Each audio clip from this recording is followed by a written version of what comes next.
5 શખ્સો સામે ફરિયાદ દાખલ કરવામાં આવી છે। 19 ઓગસ્ટે ચોરીની તપાસ માટે પોલીસે સગીરને પોલીસ સ્ટેશન બોલાવ્યો હતો, જ્યાં સગીરને ઢોર માર મારવામાં આવતા તેઓ ગંભીર રીતે ઈજાગ્રસ્ત થયો હતો।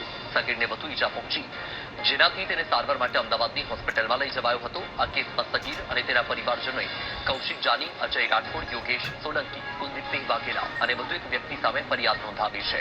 સગીરની ફરિયાદના આધારે બોટાદ પોલીસે આ મામલે વધુ તપાસ શરૂ કરી છે।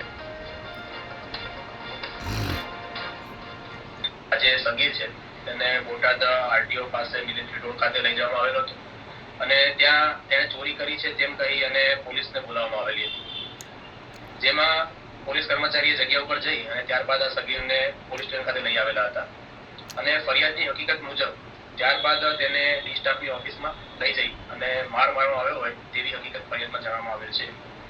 આ બનાવની ગંભીરતા ધ્યાને આવતા તરત જ બોટાદ પોલીસ અધિક્ષક દ્વારા આ સગીરને કયા કારણોસર પોલીસ સ્ટેશન લવાયેલ છે તે અંગે ઇન્ક્વાયરી આપવામાં આવી હતી અને ખૂબ ગંભીરતાથી તપાસ કરવામાં આવી હતી, જેમાં ભોગ બનનાર પોતે સગીર વયનો હોવાથી તાત્કાલિક તેનું પોતે આપેલી મેડિકલ હિસ્ટ્રી મુજબ નિવેદન પણ નોંધવામાં આવ્યું હતું અને આ નિવેદનમાં પ્રથમ જે સ્ટેટમેન્ટ છે તેમાં પોલીસની સારવાર વિશે કે અન્ય કોઈ બાબતે આ સગીર દ્વારા કોઈ આક્ષેપો કરવામાં આવેલ ન હતા।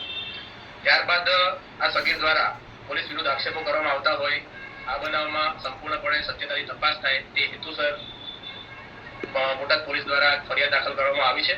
ઘટનામાં ચોરી બાબતમાં છે, ચોરી બાબતમાં મારા દીકરાને લઈ ગયા, દીકરાને અહીંયા લાવ્યા અને આવીને ત્યારે 50,000 રૂપિયા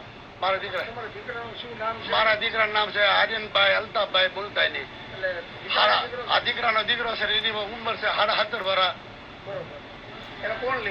પોલીસ વાળા લઈ ગયા અજયભાઈ અને એક આવડા જાની ભાઈ એવડા બે થઈને ઉપાડી ગયા, ઘરે આવીને લઈ ગયા અને ઘરે આવીને પછી બધી હું અહીંયા મને પાસે લોકઅપ કરી દીધો હતો 2 દી ઘરે, તો મને લોકઅપ કરી મને ઢોર માર માર્યો અને મારા દીકરાને તો માથામાં માર્યું અને એક કિડની ફેલ કરી નાખી, પગમાં શોટ દીધા, આખો વાહો ઉતારી નાખ્યો, બધું એવું કર્યું મારા દીકરાને। અત્યારે આર્યન છે અમારે અમદાવાદ હોસ્પિટલમાં છે, એની હાલત બહુ ખરાબ છે અત્યારે।